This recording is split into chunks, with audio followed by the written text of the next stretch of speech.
إن الحمد لله والصلاة والسلام على رسول الله ومن والاه وبعد فقد قال الله تبارك في القرآن المجيد والفرقان الحميد فأعوذ بالله من الشيطان الرجيم بسم الله الرحمن الرحيم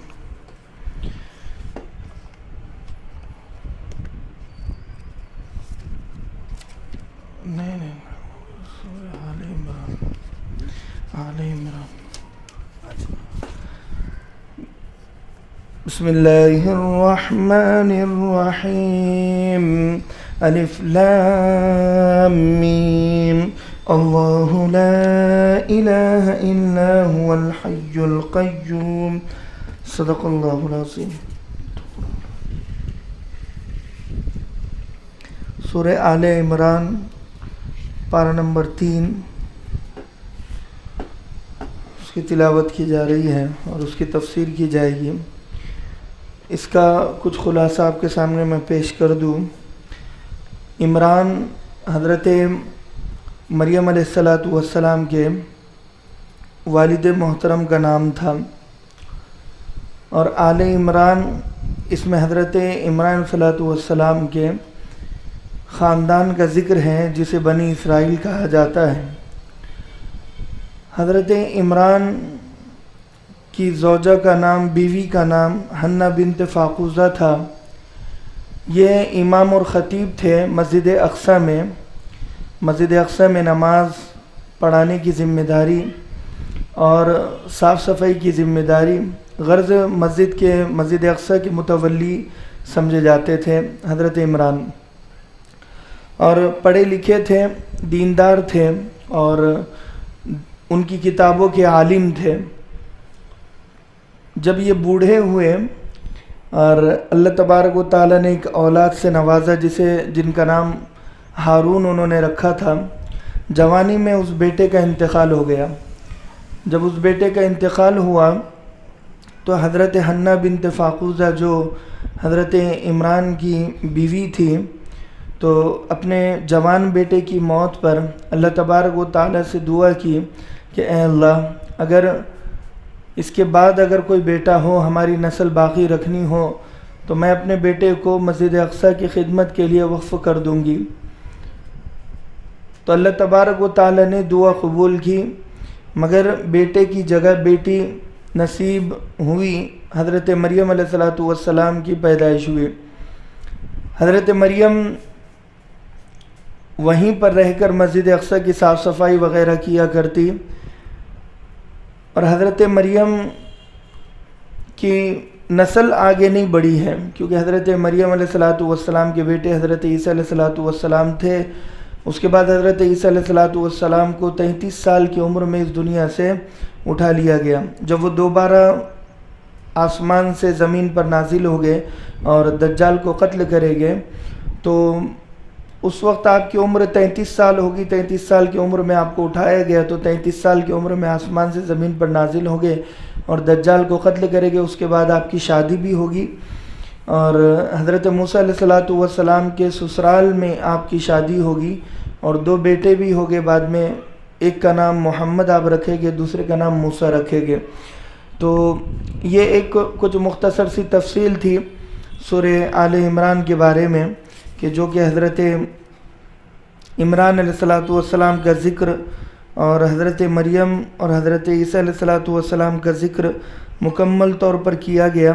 اور ایک وفد کا واقعہ بھی اس میں بیان کیا گیا ہے جو عیسائی تھے. مدینہ المنورہ کے اطراف میں زیادہ تر یہودی رہا کرتے تھے، تو مدینہ المنورہ کے اطراف میں یہودی زیادہ رہنے کی وجہ سے وہاں کے عیسائی بھی ڈر کر سہم کر رہا کرتے تھے. لیکن جب مکہ المکرمہ فتح ہوا، وہ فتح ہونے کے ساتھ ہی یہودی مدینہ المنورہ کو چھوڑ کر جانے لگے اور عیسائی بھی چھوڑ کر جانے لگے. تو یمن یہ عرب کے ماتحتی میں آتا تھا، دار حکومت سمجھا جاتا تھا. تو اس زمانے میں وفد نجران، یعنی نجران ایک علاقہ تھا، یمن کا چھوٹا سا دیہات تھا، وہاں پر غالباً 60 گھر عیسائیوں کے تھے. تو نجران کا یہ وفد اپنے گاؤں سے نکلا، حضرت محمد مصطفیٰ صلی اللہ علیہ وسلم کی ملاقات کے لیے، اللہ کے نبی صلی اللہ علیہ وسلم کی ملاقات کے لیے مدینہ المنورہ جانے کے لیے یہ نکلا۔ مقصد یہ تھا کہ ہم عیسائی ہیں تو ہم ٹیکس دے کر رہیں گے، آپ ہم پر حملہ مت کیجئے، اور لہٰذا ہم غریب ہیں، ہم اپنی زندگی خوش و خرم گزارنا چاہتے ہیں۔ مقصد یہ تھا کہ اللہ کے نبی صلی اللہ علیہ وسلم سے ملاقات کرنا اور امن و امان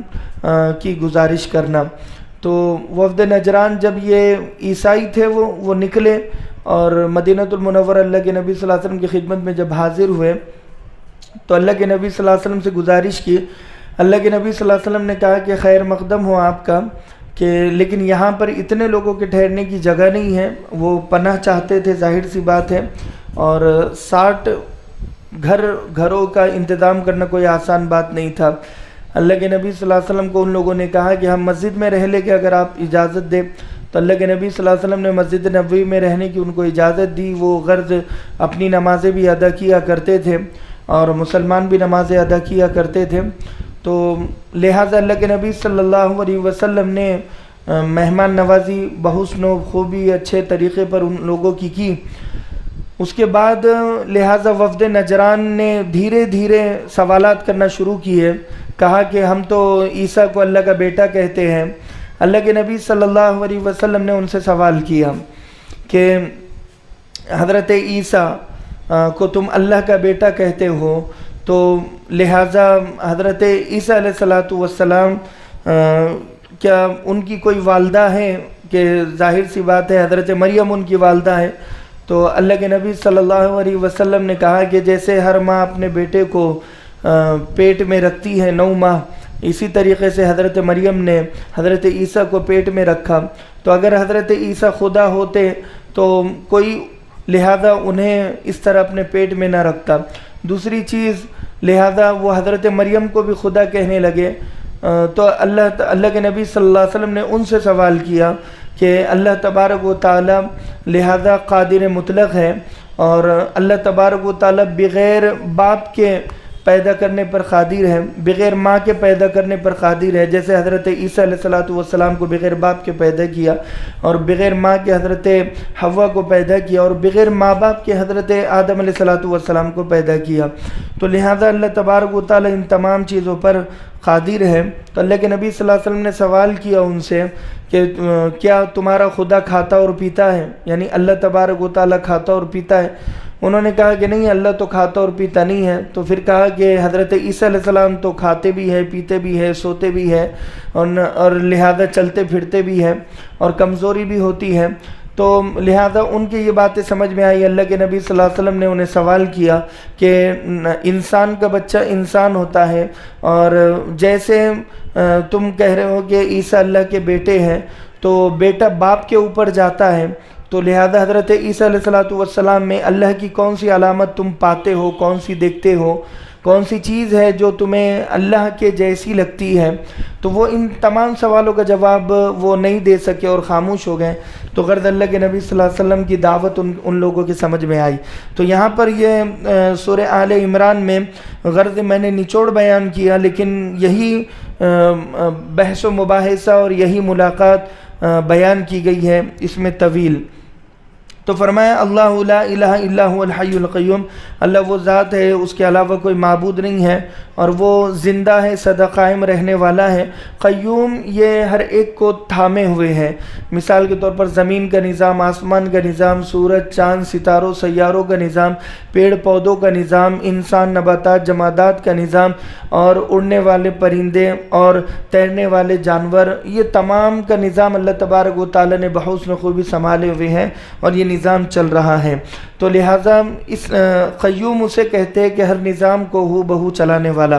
نزل علیک الکتاب بالحق، اللہ تبارک و تعالی وہ ذات ہے کہ جس نے آپ پر قرآن برحق کو نازل کیا، جو قرآن ہے، جو حق ہے، جس کے صحیح ہونے میں کوئی شک نہیں ہے۔ اس سے پہلے بھی کافی ساری باتیں آئی قرآن مجید کے بارے میں، تو یہاں پر فرمایا کہ اے نبی صلی اللہ علیہ وسلم، آپ پر جو قرآن ہم نازل کر رہے ہیں تو یہ حق ہے، مصدقا لما بین یدہ، یہ قرآن اپنے سے پہلی والی کتابوں کی تصدیق کرتا ہے، یعنی تورات ہے، زبور ہے، انجیل ہے، یہ قرآن مجید سے پہلے آسمانی کتابیں مانی جاتی ہے، ہمیں ان پر ایمان لانا ہے، مگر یہ جو آج بدل دی گئی ہے، تحریف اور تبدیلی کر دی گئی ہے، جیسے انجیل 5 لوگوں نے مل کر لکھی ہے، الگ الگ لکھی ہے، جیسے انجیل متی ہے، یوحنا ہے، مرقس ہے، لوقا ہے، یہ 4 جو تابعین مانے جاتے تھے، ان لوگوں نے 100 سال کے بعد حضرت عیسیٰ علیہ السلام کے مرنے کے 100 سال کے بعد باہم مشورے سے الگ الگ کتابیں لکھی۔ انجیل متی پہلے لکھی گئی تو اس کا یعنی اس کی مخالفت کی، اس کے اگینسٹ میں یوحنا نے اپنی کتاب لکھی جو تابعی سمجھا جاتا تھا، پھر یوحنا کے اگینسٹ میں لوقا نے اپنی کتاب لکھی، لوقا کے اگینسٹ میں مرقس نے اپنی کتابیں لکھی، پھر ان تمام کے اوپر جو حواریین سمجھے جاتے ہیں حضرت عیسیٰ علیہ السلام کے صحابہ، ان میں سب سے بڑے صحابی جو تھے برنباس جسے کہا جاتا تھا، انہوں نے بھی ایک انجیل لکھی تھی۔ انہوں نے سب سے پہلے یعنی عیسیٰ علیہ السلام کے آسمان پر اٹھائے جانے کے 75 سال کے بعد غالباً انجیل برنباس انہوں نے لکھی ہے۔ اس کے بعد یہ تمام کتابیں لکھی گئی ہے 1901 سے 1935 کے درمیان میں، متی، یوحنا، لوقس، مرقس، یہ 4 کتابیں ان 75 سالوں میں لکھی گئی ہے۔ اور جو پہلے برنباس نے جو لکھی تھی وہ کتاب انہوں نے اس کتاب کا ویرودھ کیا۔ وجہ کیا بنی کہ برنباس میں اس نے لکھا تھا کہ حضرت عیسیٰ علیہ السلام نے کہا کہ مجھے میری قوم کے لوگ خدا مانیں گے اور خدا کا بیٹا بھی کہیں گے اور میری پوجا کریں گے، تو تم ان کی بات کو نہیں ماننا، میں اللہ کا بندہ اور اس کا نبی ہوں، میں اللہ نہیں ہوں اور میں اللہ کا بیٹا نہیں ہوں۔ یہ بات برنباس نے اپنی انجیل میں لکھی تھی، اور یہ بھی لکھا تھا کہ میرے بعد محمد صلی اللہ علیہ وسلم آئیں گے تو تم ان کی بات کو ماننا، ان کی مخالفت نہ کرنا، اور لہٰذا وہ یہ تمام عقیدوں کو صاف کرے گے، ذہنوں کو صاف کرے گے۔ برنباس نے اپنی انجیل میں جب یہ کتابیں لکھی تو جو ان کے علماء تھے جنہیں لارڈ پادری کہا جاتا ہے، ان لوگوں نے برنباس کا ویرودھ سختی سے کیا، مخالفت کی، برنباس کو مارنے کی کوشش کی، اس کی لکھی ہوئی انجیل کو جلانے کی کوشش کی۔ اس کے کچھ نسخے آج بہت کم پائے جاتے ہیں، لیکن برنباس کے بارے میں مشہور ہے کہ اس نے آسمانی انجیل کے قریب قریب اپنی کتاب کو لکھنے کی کوشش کی ہے۔ اسی لیے ہم لوگ زیادہ نہیں 25% اس برنباس کو صحیح مانتے ہیں کہ جو اس نے لکھی ہے انجیل۔ اس کے علاوہ جتنی متی ہے، یوحنا ہے، لوقس ہے، مرقس ہے، ان کے بارے میں علماء کرام کا یہ کہنا ہے کہ ان کے صحیح ہونے میں 99% شک ہے، لہٰذا یہ صحیح نہیں ہو سکتے، اور غلط ہونے کا امکان لہٰذا 99% ان کا ہو جاتا ہے کہ یہ بالکل صحیح نہیں ہو سکتی ہے، چونکہ متی، یوحنا، مرقس، لوقس یہ 4 کتابیں 100 سال کے بعد لکھی گئی ہیں۔ تو یہاں پر فرمایا کہ یہ قرآن مجید اپنے سے پہلی کتابوں کی تصدیق کرتی ہے، یعنی تورات، زبور، انجیل، وہ تورات اور زبور اور انجیل جو اللہ تبارک و تعالی نے نازل کی تھی۔ من قبل ہدی للناس، اس سے پہلے کہ لوگوں کے لیے یہ ہدایت تھی، انجیل بھی ہدایت بن کر آئی اور زبور اور تورات بھی ہدایت بن کر آئی، جیسے قرآن ہدایت بن کر آئی ہے، مگر ہدایت انہی لوگوں کو ان کتابوں سے ملی ہے جن لوگوں نے ان کتابوں کا حق ادا کیا۔ جن لوگوں نے کتابوں کا حق ادا نہیں کیا تو وہ ہدایت یافتہ نہیں بنے بلکہ وہ گمراہ ہو گئے۔ فرمایا وَأَنزَلَ الْفُرْقَانَ، اور اللہ تبارک و تعالی نے فرقان کو نازل کیا۔ فرقان کہتے ہیں تورات، زبور، انجیل، قرآن، ہر زمانے میں آسمانی کتاب کو فرقان کہا جاتا ہے، اور صحف ابراہیم کو بھی فرقان کہا جاتا ہے، انبیاء کے معجزات کو بھی فرقان کہا جاتا ہے۔ یعنی ہر وہ چیز جو دودھ کا دودھ اور پانی کا پانی کر دے، یعنی جو حق اور باطل کو اتنا واضح کر دے اور اتنا کلیئر کر دے کہ جیسے دودھ اور پانی یہ دونوں میں کوئی شک نہیں ہوتا، صاف ہم کہتے ہیں کہ یہ دودھ ہے اور یہ پانی ہے، بالکل اسی طریقے سے فرقان قرآن کو بھی کہا جاتا ہے کہ قرآن جب کوئی پڑھے گا تو سچ اور جھوٹ میں دودھ کے اور پانی کے جیسا فرق اسے سمجھ میں آ جائے گا، کون سا اچھا راستہ اور کون سا سچا راستہ اور کون سا غلط راستہ ہے۔ بالکل ایسے ہی زبور اور تورات اور انجیل کو جب کوئی ہو بہو جیسی وہ اتاری گئی ویسے پڑھے گا تو اسے حق اور باطل کا فرق، صحیح اور غلط کا فرق سمجھ میں آ جائے گا۔ تو یہاں پر فرمایا فرقان معجزات کو بھی کہا جاتا ہے، نبیوں کو معجزات دینے کی وجہ یہ ہے کہ حق اور باطل کا فرق سمجھ میں آ جائے۔ ان الذين كفروا بآيات الله لهم عذاب شدید واللہ عزیز ذو انتقام۔ فرمایا کہ یقیناً وہ لوگ جنہوں نے اللہ کی آیتوں کا انکار کیا ان کے لیے شدت والا عذاب ہے، سختی کا عذاب ہے، اور اللہ زبردست انتقام لینے والا ہے۔ تو اس سے مراد وہ لوگ ہیں جنہوں نے اللہ کی آیتوں کا انکار کیا۔ ہر زمانے کے لوگ ہیں، جیسے موسیٰ علیہ السلام کے زمانے میں فرعون کو لے لیجئے، اور حضرت ابراہیم علیہ السلام کے زمانے میں لہٰذا ان کے زمانے کے جو نافرمان لوگ ہیں ان کو لے لیجئے۔ تو ہر زمانے کے نافرمان لوگوں کے لیے یہ آیت یہاں پر واضح طور پر بتاتی ہے کہ وہ لوگ جو اللہ کی آیتوں کا انکار کرتے ہیں ان کے لیے دردناک عذاب ہے۔ ان اللہ لا یخفی علیہ شیء فی الارض ولا فی السماء، یقیناً اللہ سے زمین اور آسمان میں کوئی چیز چھپی ہوئی نہیں ہے۔ زمین میں جو چھپا ہوا ہے اللہ جانتا ہے، آسمان میں جو چھپا ہوا ہے اللہ بخوبی جانتا ہے۔ تو زمین و آسمان کی کوئی چیز اللہ سے مخفی نہیں ہے، چھپی ہوئی نہیں ہے۔ هو الذی یصورکم فی الارحام کیف یشاء، اللہ وہ ذات ہے جو ماں کے پیٹوں میں تصویر بناتا ہے، یعنی صورتیں بناتا ہے، کیف یشاء جیسے وہ چاہتا ہے۔ ظاہر سی بات ہے کہ کروڑوں اربوں خربوں سال سے ماں کے پیٹ سے نسلوں کے نکلنے کا رواج جاری ہے کہ ماؤں کے پیٹوں سے بچے اور بچیوں کا دنیا میں آنا، یہ صرف انسانوں کے نہیں بلکہ جانوروں کے بھی۔ اللہ تبارک و تعالیٰ نے اربوں خربوں کروڑوں انسانوں کو بنایا، ہر انسان کی آنکھ دوسرے انسان سے الگ ہے، ہر انسان کی ناک دوسرے انسان کی ناک سے الگ ہے، ہر انسان کے بولنے کا طریقہ الگ ہے، سننے کا طریقہ الگ، سمجھنے کا طریقہ الگ ہے، ہر ایک کا نظریہ الگ ہے، ہر ایک کی مادری زبان الگ ہے، ہر ایک کے چلنے کا طریقہ الگ ہے، ہر ایک کے بیٹھنے کا طریقہ الگ ہے، ہر ایک کے کھانے کا طریقہ الگ ہے، ہر ایک کے چبانے کا طریقہ الگ ہے، اور ہر ایک کے زندگی گزارنے کا طریقہ الگ ہے۔ ظاہر سی بات ہے کہ ہر ایک کی پسند الگ ہے، کسی کو کھانے میں کچھ پسند ہے، کسی کو پینے میں کچھ پسند ہے۔ اربوں خربوں کروڑوں انسانوں کو بنانے والا اللہ ہر ایک کا سننا دیکھنا سمجھنا چلنا پھرنا ایک دوسرے سے الگ تھلگ ہے۔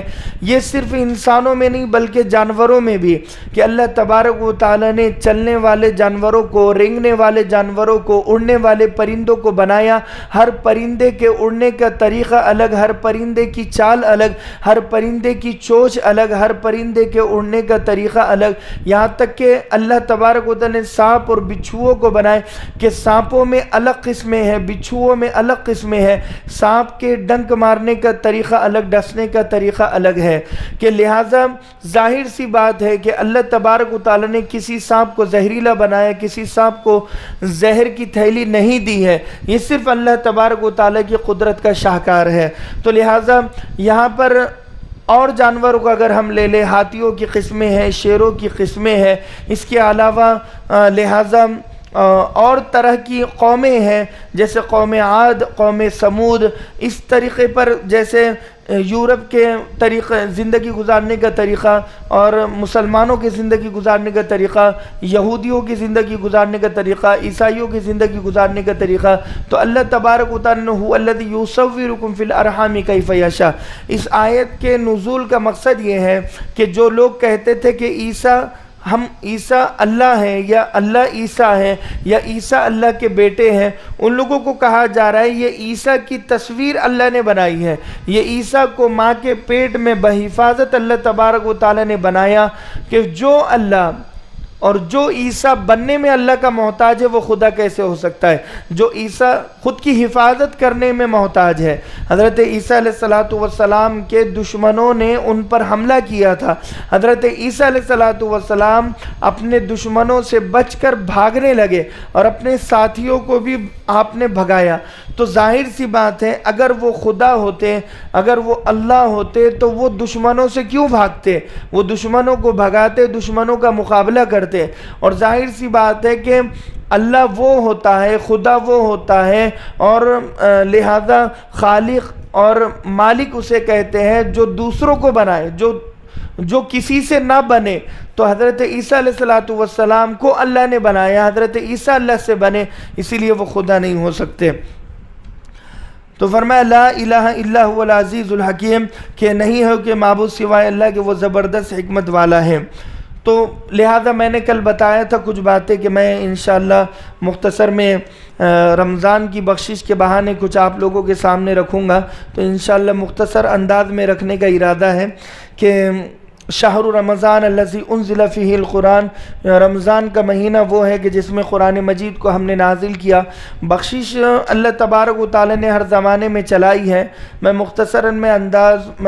انداز میں بیان کروں کہ سب سے پہلے بخشش کا بہانہ یہ ہے کہ اللہ تبارک و تعالی نے شیاطین کو قید کر لیا، کیونکہ جتنی بھی آپ تباہیاں، بربادیاں اور گناہ کے منظر اور گناہ کے نقشے، چاہے وہ دن میں ہو، رات میں ہو، صبح و شام میں اگر ہم دیکھتے ہیں تو وہ شیطان کے بہکانے کی وجہ سے ہے کہ شیطان کو قید کر لیا جائے گا تو پھر وہ انسان کو نہیں بہکائے گا۔ اب جو لوگ شیطان کو قید کر لینے کے بعد بھی اگر وہ نماز نہیں پڑھتے ہیں، روزہ نہیں رکھتے ہیں، تو پھر ذمہ دار ان کا اپنا نفس ہے کہ وہ اپنے نفس کے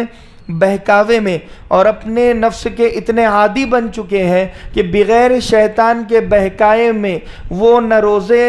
رکھ سکتے ہیں نہ وہ نماز پڑھ سکتے ہیں، تو انہیں اپنی فکر کرنی چاہیے۔ تو پہلا بخشش کا بہانہ، اللہ کو اگر بخشنا نہ ہوتا تو شیطان کو قید کیوں کرتا؟ ظاہر سی بات ہے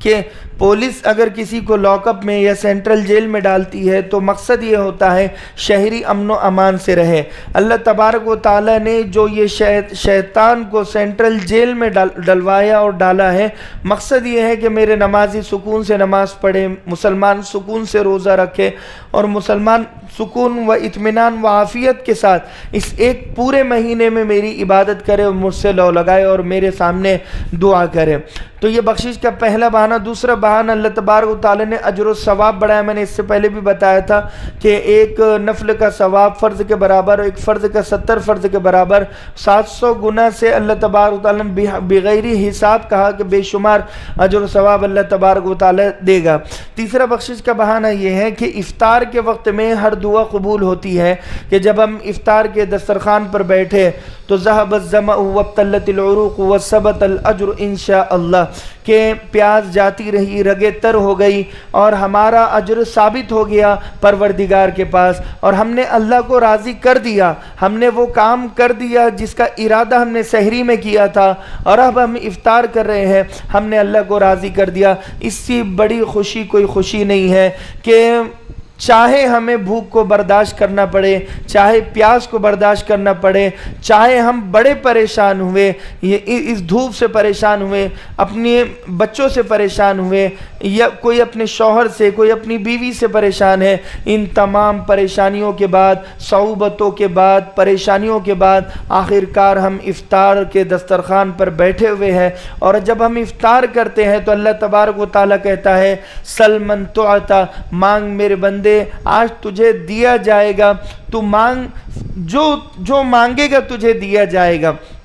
روایتوں میں یہاں تک اللہ کے نبی صلی اللہ علیہ وسلم نے فرمایا کہ روزے دار کے لبوں سے نکلی ہوئی دعا کو سننے کے لیے 70,000 فرشتوں کی جماعت کو اللہ افطار کے دسترخوان پر بھیج دیتا ہے۔ ظاہر سی بات ہے کہ جب ہماری ہونٹ حرکت کرے گے تو اللہ تبارک و تعالی دعا قبول کرنے کے لیے تیار ہے۔ تو افطار میں ایک دعا قبول ہوتی ہے، بخشش کا بہانہ۔ اگر کوئی انسان افطار میں اپنی بخشش مانگ لے تو پھر اور کیا چاہیے، اس کی بخشش ہو جائے گی۔ چوتھا بخشش کا بہانہ یہ ہے کہ اللہ تبارک و تعالی نے سمندر کی مچھلیوں کو اور پرندوں کو ہوا میں اور چونٹی اپنے اپنے بل میں یہ روزے دار کی بخشش اور مغفرت کے لیے مسلسل دعا کرتی رہتی ہے۔ جانور، چرند پرند درند ہماری بخشش کے لیے اور مغفرت کے لیے دعا مسلسل مانگتے رہتے ہیں۔ اگر ہم روزہ نہ رکھے یا اپنی مغفرت اور بخشش کی دعا نہ بھی مانگے، اگر کوئی اتنا گناہ گار ہے کہ وہ نہ سحری کرتا ہے، نہ وہ افطار کرتا ہے، نہ روزہ رکھتا ہے، نہ دعا کرتا ہے، وہ اتنا گناہ گار ہے کہ اللہ کے سامنے ہاتھ پھیلاتا نہیں ہے، تو اللہ تبارک و تعالیٰ پرندوں کے ہوا میں جو وہ دعا کر رہے ہیں اڑتے ہوئے، ان دعاؤں کو اللہ تبارک و تعالیٰ نمونہ بنا کر اور ان دعاؤں کے طفیل اللہ جنت میں اس امت کو ڈالے گا۔ اور وہ چونٹیاں جو اپنے بلوں میں دعا کر رہی ہے، وہ چونٹیوں کے دعاؤں کی برکت سے اللہ اس امت کو جنت میں داخل کرے گا۔ اور وہ جو سمندر کی مچھلیاں سمندر کی میں تیرتے ہوئے جو روزے دار کی بخشش اور مغفرت کے لیے دعائیں کر رہی ہے، وہ سمندر کی مچھلیوں کو دعا بہانہ بنا کر اللہ تبارک و تعالیٰ اس امت کو جنت میں داخل کرے گا۔ تو یہ بخشش کا چوتھا بہانہ۔ پانچواں بہانہ شب قدر اس امت کو دی، انا انزلناہ فی لیلۃ القدر، کہ شب قدر 1000 مہینوں سے بہتر ہے، کہ 83 سال اور کچھ ماہ کی عبادت کا اللہ تبارک و تعالیٰ ثواب دیتا ہے۔ ظاہر سی بات ہے کہ وہ آنے والی ہے، اور اس رات کا ہم استقبال کریں۔ اس رات میں بھی 4 لوگوں کی بخشش نہیں ہوتی ہے، ایک ہے مشرک، اور ایک ہے شراب پینے والا، اور ایک ہے ماں باپ کا نافرمان، اور ایک ہے قطع رحمی کرنے والا، یعنی رشتہ داری کو توڑنے والا۔ تو اگر ہم ان گناہوں میں مبتلا ہے تو شب قدر کی تیاری یہ ہے کہ میں لہذا حسد، جلن، کینہ، کپٹ، عداوت، بغض اپنے دل سے نکال دوں، اور میں اپنے دل کو اور دماغ کو، ذہن کو پاکیزہ بنا دوں، اور شب قدر کے لیے اپنے آپ کو تیار کر دوں۔ اللہ کے نبی صلی اللہ علیہ وسلم شب قدر کی تلاش کے لیے 30 دن کا اعتکاف کیا کرتے تھے، بعد میں آپ نے 20 دن کا اعتکاف کیا، پھر آپ نے 10 دن کا اعتکاف کیا۔ حضرت عائشہ صدیقہ رضی اللہ عنہ فرماتی ہیں، اللہ کے نبی صلی اللہ علیہ وسلم جب بھی اعتکاف میں بیٹھتے تو مجھ سے گزارش کرتے، اور میں اللہ کے نبی صلی اللہ علیہ وسلم کے ساتھ 20 دن کا اعتکاف میں نے کیا۔ حضرت عائشہ رضی اللہ عنہ کے بارے میں مشہور ہے کہ آپ اللہ کے نبی صلی اللہ علیہ وسلم کی بالوں کی صفائی کیا کرتی تھی۔ اللہ کے نبی صلی اللہ علیہ وسلم نے فرمایا کہ مغرب سے عشاء کا جو نفل اعتکاف کی نیت کرتا ہے، اللہ 100 مقبول حج اور عمرے کا ثواب اسے دیتا ہے۔ اگر کوئی شخص فجر سے عشاء تک کا اعتکاف کرتا ہے تو لہذا 100 خندق دوزخ اور اس کے درمیان میں ہو جاتی ہے۔ ہر اعتکاف ایک خندق کو بیچ میں کرتا ہے، اور ایک خندق 500 سال ہمیں دوزخ سے دور کرتا ہے۔ تو ظاہر سی بات ہے کہ یہ تمام چیزیں ہمارے ذہن میں رہنی چاہیے۔ اور بخشش کا 7واں بہانہ میں نے کل بتایا تھا کہ ہر رات اللہ 10 لاکھ جہنمی کو جہنم سے بری کرتا ہے۔ اور ایک بخشش کا بہانہ یہ ہے کہ پہلی رات سے 30 رات، جو مسلسل 30 رمضان المبارک کی جو رات ہوگی، اس رات اللہ تبارک و تعالی روزانہ جتنے لوگوں کی بخشش کرتا ہے، اس رات اجتماعی بخشش کی جاتی ہے۔ جیسے 10 لاکھ پہلے روزے میں بخشے، 20 لاکھ دوسرے روزے میں، تیسری رات میں 30 لاکھ، ایسے اللہ تبارک و تعالی آخری جو 30ویں رات ہوتی ہے، اس 30ویں رات میں اللہ تبارک و تعالی 3 کروڑ اور کچھ اوپر لوگوں کی بخشش اور مغفرت کرتا ہے۔ تو یہ بہت بڑی بات ہے کہ اللہ تبارک و تعالی عید کی رات میں بخشش کرتا ہے، یہ ایک بخشش کا بہانہ۔ دوسرا لیلۃ الجائزہ ہے کہ جو چاند رات ہم جسے کہتے ہیں، وہ انعام کی رات ہوتی ہے۔ اس رات میں بھی کثرت سے دعائیں قبول ہوتی ہے۔ اس رات بھی اگر کوئی شخص عبادت کرتا ہے، وہ رات کی برکت ہی ایسی برکت ہے کہ اللہ اس امت کو بخشتا ہے۔ اور چوتھا ہے کہ عید کا جو دن ہوتا ہے، عیدگاہ میں جو نمازی حاضر ہوتے ہیں، شرابی کبابی بھی اس میں حاضر ہوتے ہیں۔ جس نے رمضان میں روزے نہیں رکھے، اعتکاف نہیں کیا، سحری و افطار نہیں کی ہے، تو عید کے دن وہ نئے کپڑے پہنے اس نے، اور وہ عیدگاہ میں آ گیا یا مسجد میں آ گیا اور عید کی نماز اس نے پڑھ لی، اب وہ خوش ہو گیا۔ تو اللہ تبارک و تعالیٰ فرماتا ہے قوموا مغفور لکم، جو لوگ عیدگاہ میں عید کی نماز پڑھنے کے لیے آتے ہیں، اللہ تبارک و تعالیٰ کہتا ہے کہ تم کھڑے ہو جاؤ، بخشائے، میں نے تم تمام کو بخش دیا۔ تو یہ بخشش کا ایک بہانہ۔ اور ایک تو اللہ تبارک و تعالیٰ فرماتا ہے الصیام والقرآن یشفعان لیوم القیامہ، کہ روزہ اور قرآن یہ قیامت میں سفارش کرے گے، روزہ اچھی شکل میں آ کر سفارش کرے گا، اور لہٰذا ہمارا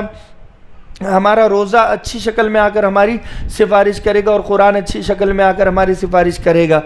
اس کے علاوہ فرمایا الصوم لی وانا اجزا بھی، اللہ تبارک و تعالیٰ فرماتے کہ روزہ میرے لیے اور روزے کا اجر و ثواب صرف میں ہی دوں گا، تو لہٰذا باقی اجر و ثواب تو اللہ تبارک و تعالیٰ نے طے کیے ہیں، مگر روزے کا اجر و ثواب اللہ خود دے گا، یا اللہ خود ہی اس کا انعام ہے کہ اگر میں روزہ صحیح سے رکھوں، ایک روزہ اگر میرا صحیح سے ہو جائے کہ میں فجر، ظہر، عصر، مغرب، عشاء پوری نمازیں میں نے پابندی سے پڑھی، سنت و نوافل کے اہتمام کے ساتھ میں نے پڑھی، اور روزے میں نے چغلی نہیں کی، غیبت نہیں کی، اور لہٰذا دھوکہ نہیں دیا، جھوٹ نہیں بولا، اور میں نے روزے میں ٹی وی نہیں دیکھا یا گانے نہیں سنے، یا پھر لہٰذا اپنے روزے کو ناپاک نہیں کیا، اپنے روزے کی حفاظت کی ہے، تو یہاں پر اللہ تبارک و تعالیٰ فرماتا ہے کہ جو ایسا روزہ رکھے گا کہ اس روزے کا بدلہ اور انعام میں خود ہوں، تو ہم ایسے روزے رکھنے کی کوشش کریں کثرت سے کہ اللہ تبارک و تعالی ہم سے راضی ہو جائے، ہمارے روزوں کی حفاظت کرے۔ نور ختم ہو جاتا ہے، اللہ کے نبی صلی اللہ علیہ وسلم نے فرمایا کہ جو غیبت کرتا ہے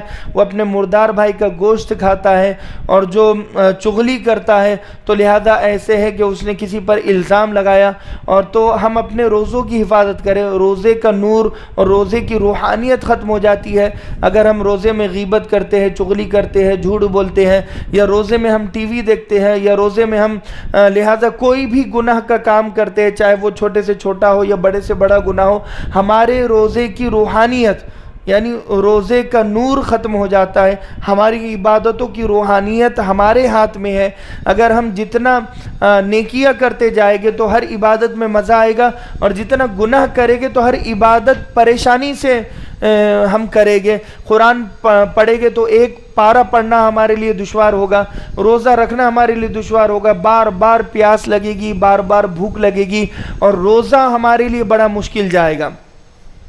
میں آپ کو بتاؤں، میں اپنی بات بتاتا ہوں کہ جتنا آپ پختہ عزم و ارادہ کریں گے اتنا روزہ آسان جائے گا۔ اگر یہ نہ ہو تو لہٰذا آپ تجربہ کر کے دیکھ لیجئے، آپ اگر پہلے رمضان سے پہلے یہ ارادہ کر لیں یا ابھی بھی یہ ارادہ کر لیں، چاہے کچھ بھی ہو جائے مجھے 30 دن کے روزے رکھنا ہی رکھنا ہے، چاہے کچھ بھی ہو جائے مجھے روزانہ ایک پارہ پڑھنا ہی پڑھنا ہے، چاہے کچھ بھی ہو جائے مجھے اس پورے رمضان میں کسی کی چغلی نہیں کرنا، کسی کی غیبت نہیں کرنا، اور جھوٹ نہیں بولنا، اور مجھے اپنے روزے کی حفاظت کرنی ہے۔ ایسی حفاظت کرنی ہے جیسے میں اپنے چھوٹے بچے کی حفاظت کرتی ہوں، جیسے میں اپنے پیسوں کی حفاظت کرتی ہوں، تجوری کی حفاظت کرتی ہوں، ایسے ہی اپنے روزے کی حفاظت کرنا ہے۔ جیسے ہم اپنے چہرے کی حفاظت کرتے ہیں، چہرہ ہم کتنی حفاظت سے اپنے چہرے کو رکھتے ہیں کہ چہرہ خراب نہ ہو جائے، اس کا ہمارا خیال ہوتا ہے، ایسی روزے کی ہم حفاظت کریں، روزے کا ہم خیال رکھیں کہ ہمارا روزہ خراب نہ کر دے۔ کوئی ہماری بہن روزہ خراب کر دے گی اس کے پاس نہ بیٹھے، اگر کہیں پر غیبت ہو رہی ہے تو دور ہو جائے، چغلی ہو رہی ہے تو دور ہو جائے، کوئی جھوٹ بول رہا ہے تو دور ہو جائے، کوئی ٹی وی دیکھ رہا ہے تو دور ہو جائے، اور کوئی لہٰذا الگ الگ باتیں کرتا ہے تو ایسی مجلسوں میں شرکت نہ کرے، اپنے آپ کو بچائے۔ آپ جتنا عزم اور پختہ ہمت کریں گے اتنے ہی روزے آسان جائیں گے۔ اگر آپ کو یقین نہ آئے تو آزما کر آپ لوگ دیکھ لیجئے کہ لہذا پختہ ارادہ ہو کہ مجھے یہ کام کرنا ہی کرنا ہے چاہے کچھ بھی ہو جائے، تو اب آپ کا روزہ بھی آپ کا کچھ نہیں کر سکے گا، اور یہ جو گرمی کا موسم ہے یہ بھی کچھ نہیں کر سکے گا۔ 15 گھنٹے کا نہیں، دعوے سے میں بتاتا ہوں 25 گھنٹے کا روزہ ہم رکھ سکتے ہیں، 25 گھنٹے کا روزہ ہم رکھ سکتے ہیں اگر ہم جتنا پختہ ارادہ کر دیں، اور صرف ایک پارہ نہیں، روزانہ ہر اس امت محمدیہ کی ماں، بہن اور بیٹی میں وہ طاقت ہے، وہ صلاحیت ہے، وہ قابلیت ہے، وہ صالحیت ہے کہ ہر ماں، بہن، بیٹی روزانہ ایک قرآن پڑھ سکتی ہے۔ اللہ نے اس میں یہ طاقت اور یہ شمتا رکھی ہے، شرط یہ ہے کہ ہم پختہ ارادہ کر دیں کہ میں آج ایک قرآن ختم ضرور کروں گی، چاہے دنیا ادھر کی ادھر ہو جائے۔ تو فجر میں جو بیٹھ جائے ارادہ کرتے ہوئے، یقین مانیے نہ آپ کو روزہ محسوس ہوگا، صرف نمازوں کے لیے آپ اٹھیے گا، مجھے ظہر پڑھنی ہے، مجھے عصر پڑھنی ہے، مجھے مغرب پڑھنی ہے، تو لہٰذا اس طرح آپ کا روزہ بھی ہو جائے گا، اور قرآن مجید کے روزانہ 10 سے 20 پارے آپ پڑھ سکیں گے، اور بڑی آسانی سے پڑھ سکیں گے۔ تو لہٰذا ہمارے لیے آسان ہو جائے گا. تو جتنی ہم قرآن مجید کی تلاوت کریں گے، الا بذکر اللہ تطمئن القلوب، کہ دلوں کا چین و سکون یہ قرآن مجید ہے. لہذا ہم اس کا خاص طور پر خیال رکھیں، اور ہماری روحانی غذا بھی قرآن مجید ہے. کیونکہ اللہ کے نبی صلی اللہ علیہ وسلم نے فرمایا، دیکھو میں یہ باتیں اس لیے کر رہا ہوں کہ تاکہ ہمارے سمجھ میں آ جائے کہ آخر زمانے میں جب دجال نکلے گا نا، دجال ایسے عالم میں نکلے گا کہ 3 سال قحط کے گزرے گئے. اللہ تبارک و تعالیٰ آسمان کی بارش کو روک دے گا، وہ بھی آدھی بارش کو اللہ تبارک و تعالیٰ روک دے گا، پھر دوسرے سال پوری بارش کو روک دے گا، اور زمین کی پیداوار کو بھی اور تیسرے سال تو قطرہ، ایک بارش کا قطرہ بھی نازل نہیں ہوگا، اور نہ زمین سے پیداوار ہوگی. اللہ تبارک و تعالیٰ آسمان کی بارش کو بھی روک دے گا اور زمین کی پیداوار کو بھی مکمل طور پر روک دے گا. پھر 3 سال یہ قحط کے گزرے گے، اس کے بعد دجال نکلے گا ٹھنڈا ٹھنڈا پانی لے کر اور گرم گرم کھانا لے کر ہماری گلی و کوچوں و بازاروں میں پھرے گا. ہو سکتا ہے کہ ہماری آنے والی نسل ہو ہماری جگہ پر، اور دجال انہی گلیوں میں پھر رہا ہوگا. پوری دنیا میں 40 دن میں وہ چکر لگائے گا. صرف مکہ میں داخل نہیں ہو سکے گا، مدینہ المنورہ میں داخل نہیں ہو سکے گا، اور شہر غوطہ میں داخل ہو سکے گا، مگر اس کا خیال وہاں پر نہیں جائے گا. وہاں پر حضرت امام مہدی علیہ رضوان مسلمانوں کو لے کر چھپے گے، اس زمانے کے جو مسلمان ہو گئے نیکوکار. لیکن یہ 3 مقامات کے علاوہ، مکہ، مدینہ اور غوطہ کے علاوہ پوری دنیا میں وہ 40 دن میں گھومے گا. ظاہر سی بات ہے کہ وہ یہاں بھی آئے گا جہاں پر ہم بیٹھے ہوئے ہیں، لیکن فرق یہ ہوگا ہماری جگہ ہماری آنے والی نسل ہوگی. ہمارے ذمے ہے کہ ہم ہمارے بچوں کی اور بچیوں کی تربیت کس طرح کرتے ہیں. اگر ہم نے ہمارے بچوں کو دجال کے بارے میں بتایا ہوگا، ایمان مجمل، ایمان مفصل، اور رمضان کے روزوں کے بارے میں بتایا ہوگا، اور رمضان کے روزے اگر ہمارے بچے رکھتے ہوگے، تو پھر وہ دجال کا مقابلہ ذکر و اذکار سے کرے گے. اس زمانے میں جب دجال ٹھنڈا ٹھنڈا پانی اور گرم گرم کھانا لے کر نکلے گا، اللہ کے نبی صلی اللہ علیہ وسلم نے فرمایا ایک ذاکرین کی جماعت ایسی ہوگی کہ وہ ایک جگہ پر بیٹھ کر اللہ کو یاد کرے گی. نتیجہ یہ ہوگا دجال ان کے سامنے ضرور آئے گا، مگر ان کے پیٹوں کو نہ ٹھنڈے پانی کی ضرورت ہوگی نہ گرم کھانے کی ضرورت ہوگی. اللہ تبارک و تعالیٰ ان کے ذکر کو ٹھنڈا پانی بنا کر ان کی رگوں سے نیچے اتارے گا اور ان کے گردنوں سے نیچے اتارے گا، اور ان کا ذکر ان کا کھانے کا کام کرے گا، کھانے کا ذریعہ بنے گا اور کھانے کی شکل اختیار کرے گا. اگر آج ہمیں بھوک اور پیاس لگتی ہے، ہمیں تو بڑے بڑے مقابلے کرنے ہیں، لیکن اگر آج ہمیں بھوک، اور صحابہ کرام نے جنگ بدر رمضان المبارک میں لڑی ہے، روزے کی حالت میں لڑی ہے، ہم روزے کی حالت میں کیا جنگ لڑ سکتے ہیں؟ ظاہر سی بات ہے کہ روزہ رکھے گے اور ذکر و اذکار کرے گے اور عبادتیں کرے گے تو پھر اللہ تبارک و تعالیٰ طاقت سے نوازے گا، اور طاقت، ہمت، حمیت ہمارے اندر وہ پیدا ہوگی. تو لہٰذا ضرورت اس بات کی ہے کہ جتنا ہو سکے میں ذکر و اذکار زیادہ کروں. سبحان اللہ، الحمدللہ، اللہ اکبر، استغفار کی تسبیح ہم پڑھیں کثرت سے، اور اس کے علاوہ صلاۃ التسبیح پڑھنے کی بھی کوشش کریں. کیونکہ روزانہ اگر ہو سکتا ہے تو ٹھیک، نہیں ہو سکتا تو ہفتے میں 1 مرتبہ کم سے کم صلاۃ التسبیح پڑھے، صلاۃ الحاجہ پڑھے. اس کے علاوہ چاشت ہے، اوابین ہے، اشراق ہے، اور پوری سنتیں، پورے نوافل، پورے واجبات ہو. اور اس کے علاوہ قرآن سیکھنے سکھانے کی محنت ہو. قرآن کی ہر آیت کو سمجھ کر پڑھنے کی کوشش کریں، کیونکہ ایک آیت کا سمجھ کر پڑھنا 1000 نمازیں 1000 رکعت پڑھنے سے افضل ہے، اور اگر ایک آیت کا یاد کر لینا یہ 100 رکعت پڑھنے سے افضل ہے.